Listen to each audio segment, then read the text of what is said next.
Traite d'un grand sportif, Christophe Beaugrand. Oui. Un très très grand sportif. Je vous confirme. Une star. Une grande star. C'est l'un des sportifs français les plus connus à travers le monde. C'est Tony Parker, Tony P pour les intimes. Et il a annoncé cette information hier soir sur son compte Twitter vers 18h. Il parle d'émotion, il a beaucoup travaillé. Dans ses rêves les plus fous, je n'aurais jamais pensé vivre ces moments exceptionnels en équipe de France et en NBA, dit-il. C'est vrai que c'est une success story absolument phénoménale, quasiment 20 ans de carrière. Quelques chiffres qui donnent le tournis. Il a été quadruple champion NBA avec les Spurs de San Antonio au Texas, champion d'Europe avec l'équipe de France en 2013. Sa fortune est estimée, en tout cas l'argent qu'il aurait gagné, qu'il a gagné au San Antonio Spurs, dépasse les 150 millions d'euros. Et ça ne compte pas les activités de sponsoring, de partenaires, de pub, etc. C'est ce qu'on appelle un très bon parti. Et d'ailleurs, il s'est retrouvé souvent à la une de la presse People pour ses amours avec une actrice qu'on connaît bien. Écoutez ce générique, ça devrait vous rappeler quelque chose. Ah bah oui, on a la réponse en même temps derrière. C'est vrai, Desperate Housewives et Eva Longoria qui est juste derrière.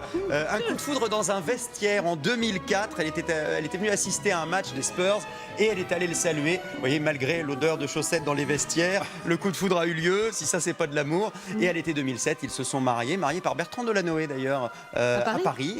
Et ensuite, la fête avait battu son plein au château de Vaux-le-Vicomte. On en avait beaucoup parlé à l'époque. Ça n'a pas duré.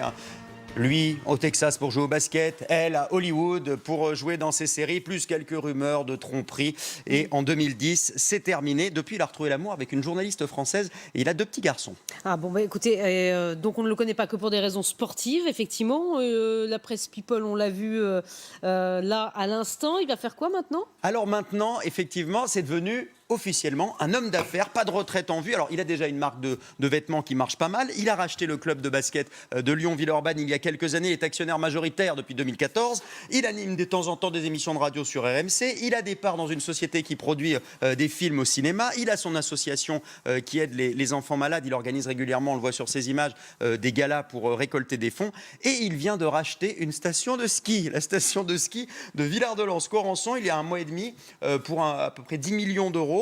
Vous savez, tout le système de remontée mécanique des restaurants, etc. C'est lui qui va exploiter le domaine. Donc on ne s'inquiète pas en fait. Réparer. Exactement. On ne s'inquiète pas. Mais vous savez pourquoi? Tout ça parce que sa femme adore le ski. Écoutez. C'est vrai qu'on a eu un coup de cœur et je sais que ma femme elle adore le ski, mes enfants ils ont adoré et je me suis dit c'est à 1h30 de Lyon donc ça pourrait être sympa d'avoir une station comme ça en France. Voilà, il y a des gens qui achètent un appartement, lui se dit je vais acheter la station de ski, c'est plus simple.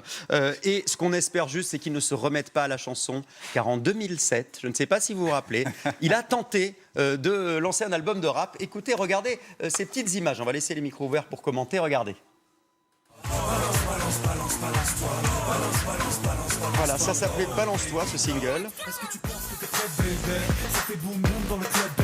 Voilà, est-ce que tu penses que t'es prête, baby? Ça fait boum boum dans le club, baby. Oui, bouge sur la zik, lady. DJ balance la sauce comme d'hab. Laisse glisser tranquille, c'est open bar. Voilà, on croise les doigts, Tony, on t'adore, mais ne refais pas de chansons tout de suite. Hein. Homme d'affaires, c'est Il avait été bien entouré pourtant pour l'album. Il a racheté une station de ski alors qu'il n'a jamais fait de ski de sa vie. Mais non, il explique qu'effectivement, il était dans le Texas, donc il n'avait pas tellement l'occasion. Mais en revanche, sa femme adorant le ski, il s'est dit, je vais lui faire un petit cadeau. C'est une belle retraite qui s'offre à lui. Bravo en tout cas. Et